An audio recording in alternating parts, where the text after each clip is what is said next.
The latest. Thank you for your love and support. I appreciate it all. Behind closed doors in Lagos, a conversation just took place that has sent shockwave straight through the Western financial capitals.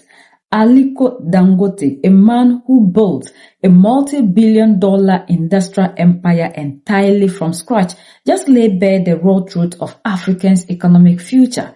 His message to the global West was unmistakably: the era of exploiting this continent is officially over. For decades, mainstream international media has carefully crafted a narrative that paints Africa as a helpless region dependent on foreign aid and raw resources extraction. But on a global stage, Dangote completely shattered that myth. He exposed the cutthroat reality of standing up against what he calls the global oil mafia, the powerful international syndicates, and deeply entrenched local middlemen who bled Nigeria dry for over half a century by exporting its raw crude and forcing the nation to import its own refined fuel. Dangote risked his entire legacy constructing the largest single train oil refinery on the planet. It was a project of such terrifying scale that he openly admits if he had seen the complete engineering blueprint up front, he would have chickened out right then and there. But the most explosive part of his revelation came when he turned the mirror back onto Western economic hypocrisy. When pressed by a Western journalist on global economic influence, Dangote did not hold back. My reflection is that the future is Africa. When you now sit down, you reflect where we are today. And what needs to happen for the future to be Africa? A heavy investment in infrastructure, in training, education, first. Aliko is the founder and the CEO of the Dangote Group, Africa's largest industrial conglomerate.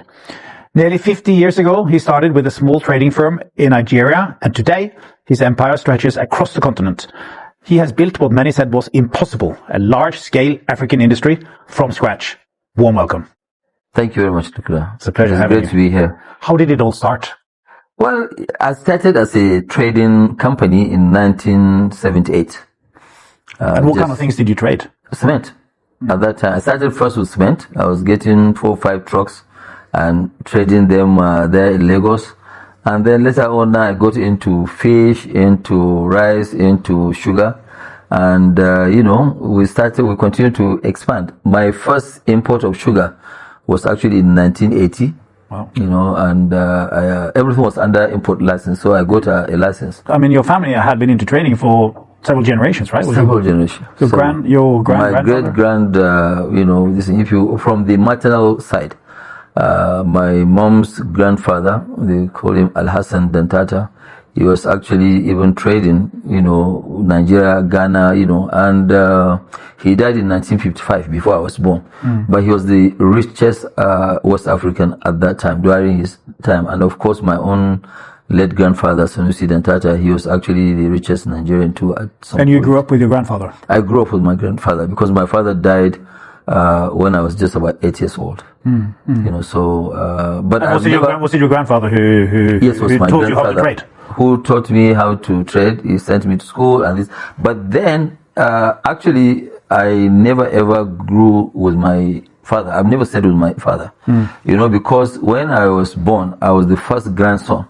In our tradition, first grandchild will now go and stay with the grandparents. All right. So my late sister happened to be the first grandchild.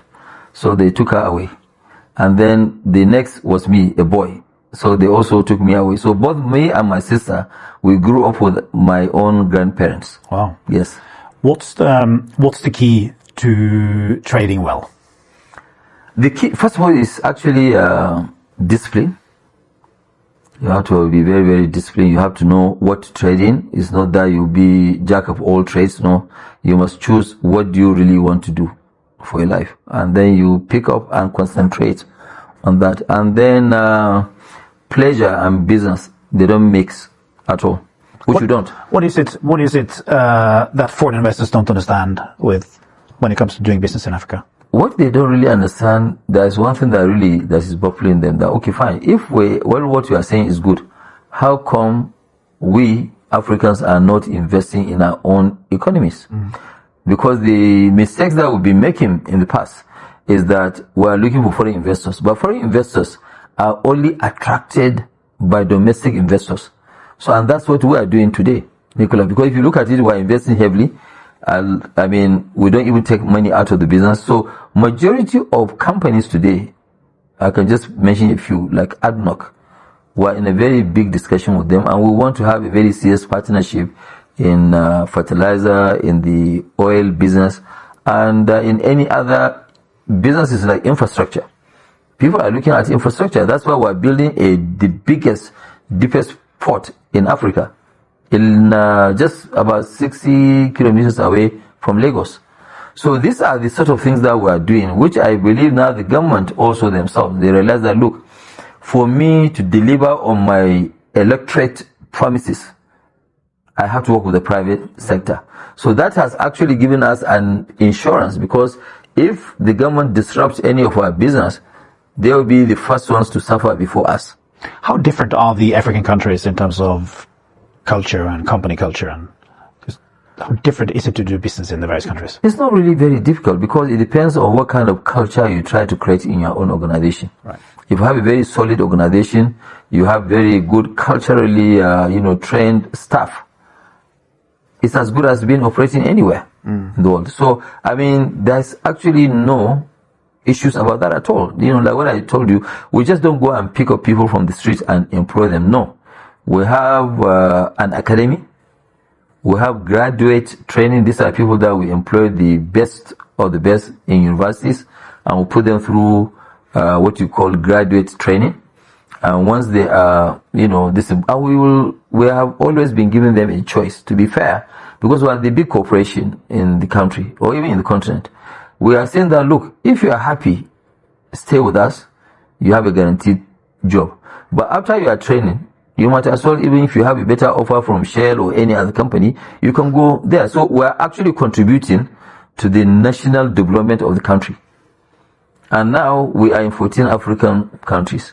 What we always do also is to go to these 14 African countries and bring them in to train them. We have also what you call young global leaders, which we have now trained over 200 Africans. And it costs us a lot of money, because it's in partnership with Davos, with the World Economic Forum. So World Economic Forum, they are doing the same for Africans. They are giving Africans only 5 slots. So I said that, no, increase it to 25 to 30, and Dangote Foundation will pay the bill. So which we have now, I think it's a project that is costing us about 700,000 Swiss francs every year. And we're picking up people that we don't even know. Some of them, they are, but you have to be below 40. Some of them are ministers. So they go now and join these young global leaders, with a very, very good, and they are very happy. We have. But when you look at the demographics of Nigeria and Africa, you would need a lot of young leaders. We have. Nigeria, in Africa, by 2030, we'll have almost by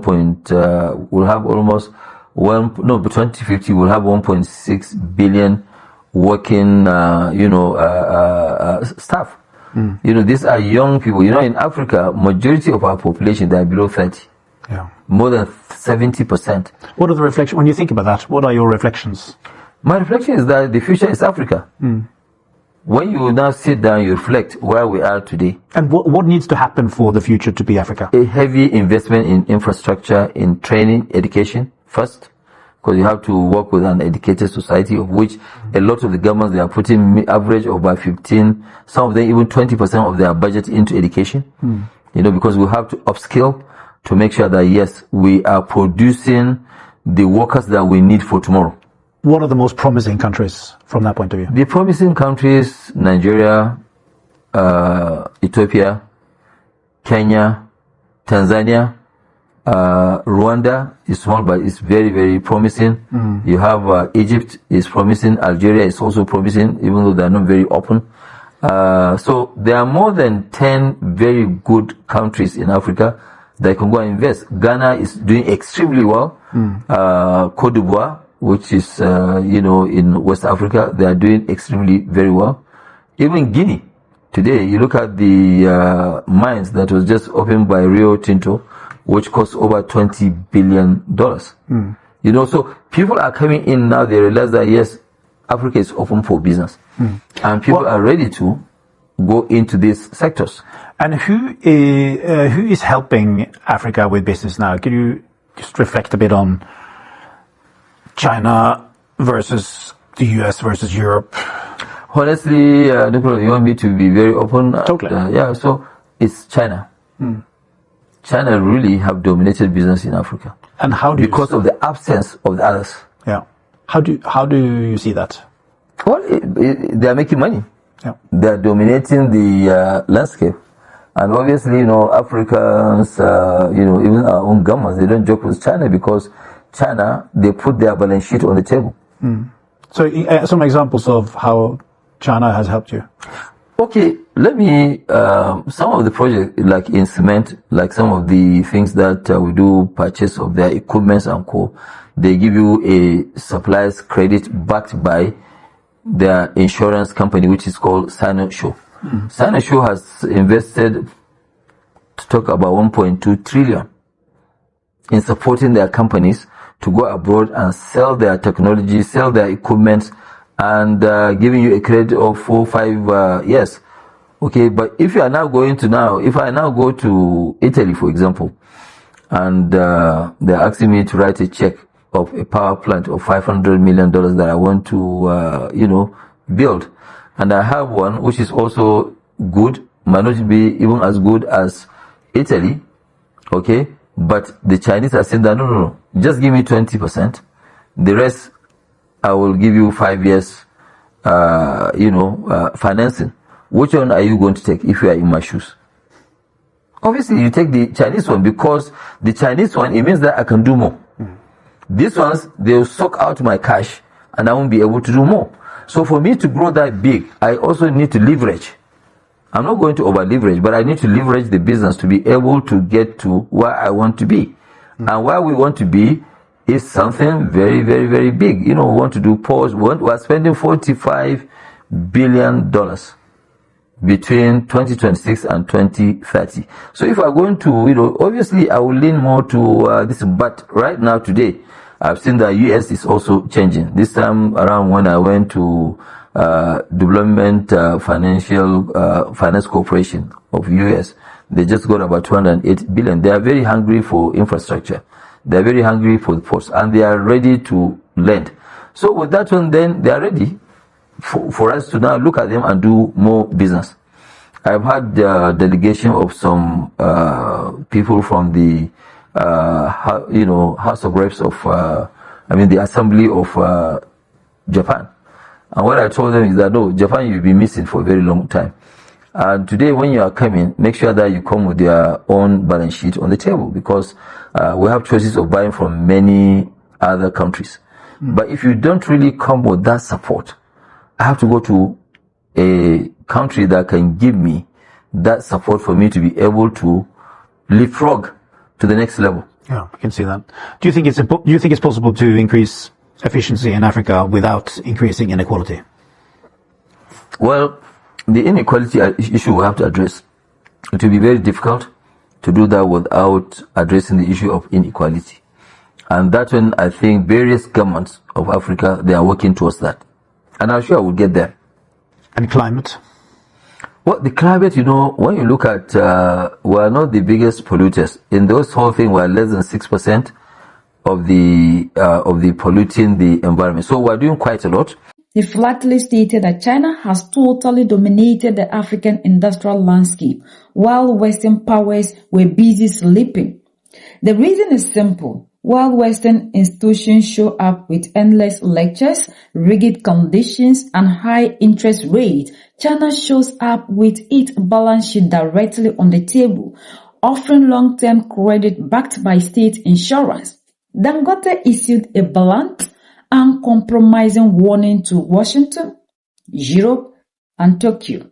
If you do not bring your balance sheet to the table today, Africa has plenty of other options and we will not wait for you. The scale of what this empire is planning next is staggering. Dangote revealed a massive $45 billion expansion blueprint aimed at hitting $100 billion in revenue by 2030. And the absolute center of his strategy targets Europe's ongoing energy crisis.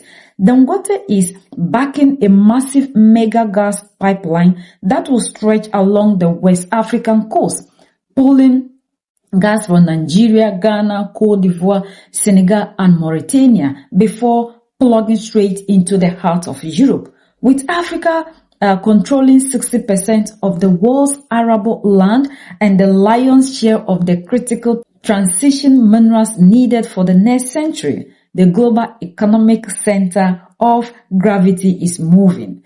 The West looks at Africa and sees a market to exploit. Dangote looks at Africa and sees an industrial superpower that is finally waking up. The blueprint is set, the billions are moving, and the world has no choice but to watch. Like the recent summit we saw in Kenya.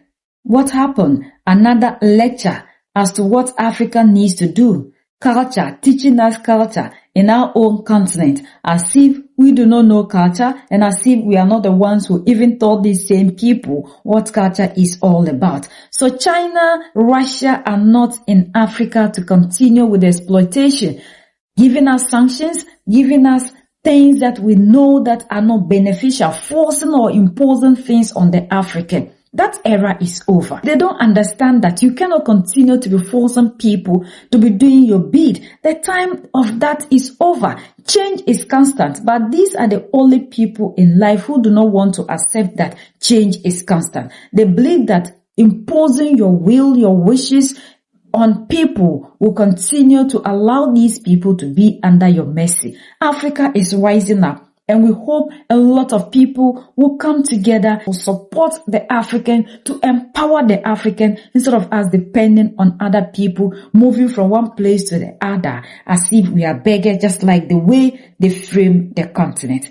We are the only ones that can set ourselves free. United we stand, divided we fall, and united we keep standing forever and ever. The greatest enemy of the African is mental slavery. So let's decolonize ourselves from mental slavery. Let's keep sharing to educate our brothers and sisters. Together we'll make Africa great for ourselves and the next generations that are going to come. So that's the latest around the world in Africa, West Africa, and in Nigeria.